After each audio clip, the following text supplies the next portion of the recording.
Fala pessoal, sejam bem-vindos ao Caso Clínico 15. Semana passada a gente não teve caso clínico, muitas pessoas estavam perguntando porque estava organizando as coisas do curso, aí estão abertas as inscrições e aí acabou que semana passada eu não tive tempo, mas essa semana a gente voltou ao normal, tá bom? E é um caso que eu quis trazer para vocês porque é um caso que há muito eu não pegava, aconteceu na minha última semana, que é a intoxicação por paracetamol. Olha só, um paciente de 4 anos, 3,1 quilos, fugiu de casa e provavelmente brigou na rua. E aí chegou em casa machucado, com marcas de arranhões e mordidas, e a proprietária deu meio comprimido de 500 mg de paracetamol e depois de uma meia hora o gato começou a vomitar e ficar ofegante, dizendo ela. O exame físico, mucosa cianótica, temperatura de 40 graus, febre alta, tá? Taquipneia intensa, 80 movimentos respiratórios por minuto, pessoal. Prostrou e pressão baixa. Tá bom? Pressão muito baixa. Só fazendo uma revisão rapidinho, o paracetamol é muito usado na medicina humana porque não interage quase nada ou nada com outras medicações e é usado como analgésico e antipirético, né? Para situações leves e tem essas apresentações. Só que em gato, dose de 150 e 100 mg por quilo já podem levar a intoxicação e óbito desses pacientes. É uma intoxicação aguda. Só continuando nossa revisão aqui rapidinho, pessoal. A gente tem que lembrar que existem duas vias de metabolização no gato, né? A fase 1 e a fase 2, são duas fases. E o paracetamol ele é metabolizado principalmente pela fase 2, uma pequena parte pela fase 1. Na fase 1 é onde gera o composto tóxico, não é o paracetamol em si que é tóxico, é o metabólito que é formado após a metabolização na fase 1. Só que só uma pequena parte que passa por essa, que deve passar por essa via. A maior parte vai para a fase 2 e é metabolizado com ácido glucurônico, né? Faz conjugação com ácido glucurônico. Só que o gato tem o problema de ter deficiência de algumas enzimas que catalisam essa via de conjugação, que são as glucoraniltransferases. E ele tem uma deficiência muito grande da glucoraniltransferase que tem afinidade pelo paracetamol. E uma vez que ele chega, não consegue ser metabolizado pelo ácido glucurônico, ele vai ser metabolizado conjugado pela via do sulfato. Só que o sulfato se satura muito rápido, muito fácil, e ele não consegue conjugar toda a droga na fase 2 pelo sulfato. E o excesso de paracetamol que fica, porque não consegue passar pela metabolização da fase 2 por causa da deficiência do glucoraniltransferase, é desviada para a fase 1.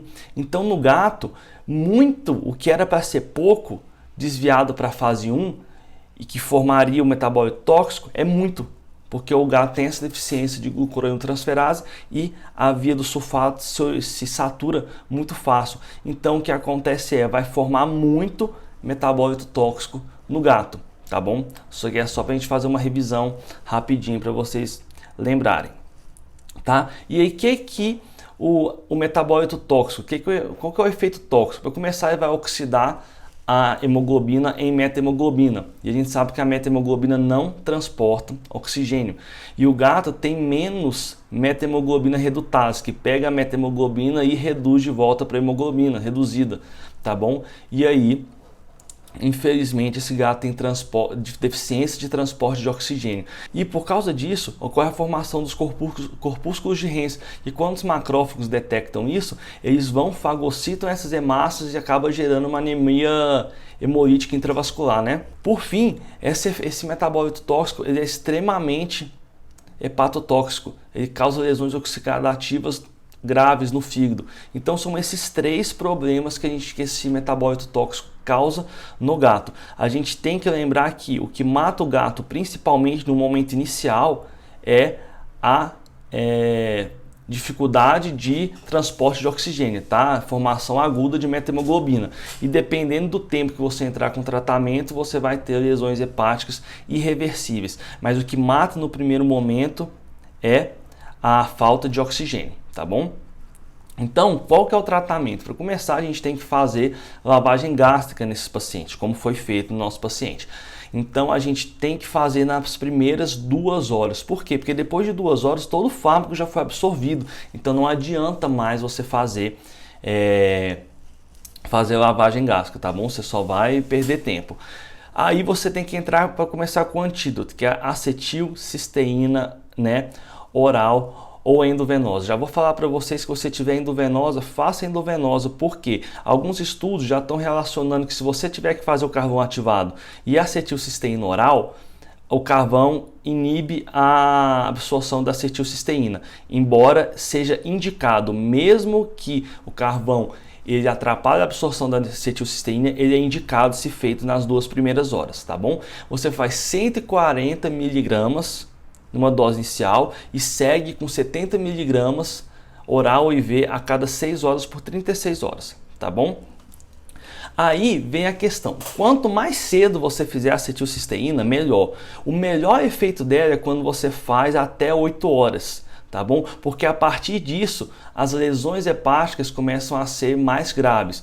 Mas existem estudos que mostram que os efeitos são benéficos se você fizer até 48 horas depois da intoxicação. Só que o melhor momento para você fazer a administração da acetilcisteína é nas 8 primeiras horas, tá? A partir disso, quanto mais demorar, menor vão ser os efeitos benéficos quando a gente está pensando em lesão hepática.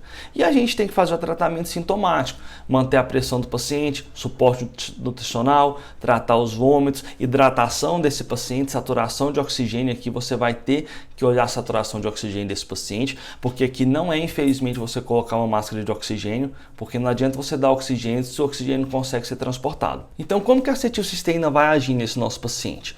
Olha só, ela rapidamente é quebrada em cisteína, que é necessária para formar o glutatião.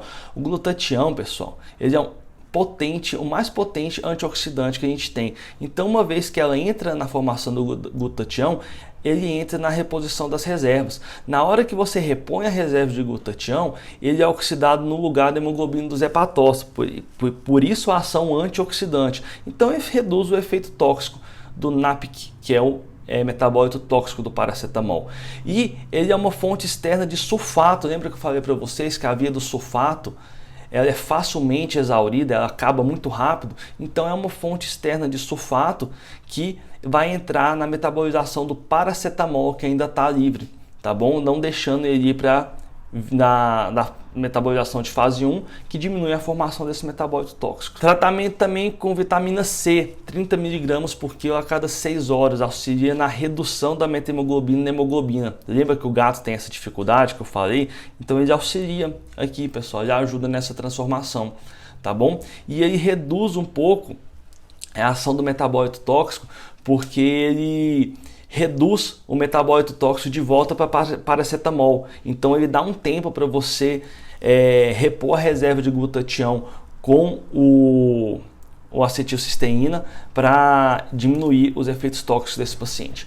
E aqui o grande problema desse nosso paciente, que fez esse caso ser tão interessante, que mesmo com todo o tratamento o paciente continuava cianótico, a gente teve que anestesiar ele, manter entubado oxigênio 100% e mesmo assim a saturação de oxigênio não subia. Por quê, pessoal? Porque o paciente, infelizmente, estava com uma quantidade de metahemoglobina circulante muito grande, tá bom? Então a gente precisava fazer o quê?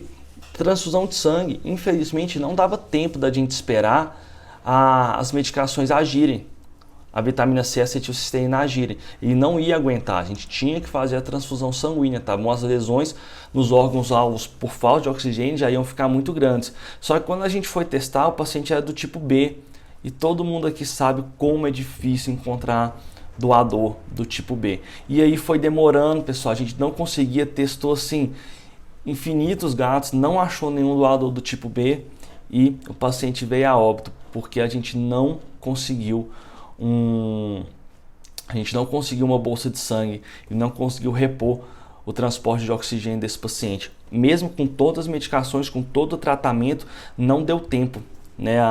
A quantidade de metahemoglobina, de hemoglobina que tinha virado metahemoglobina nesse paciente já estava muito grande. Então esse foi o caso dessa semana, é um caso muito interessante, fazia muito tempo que eu não atendia um caso de intoxicação por paracetamol.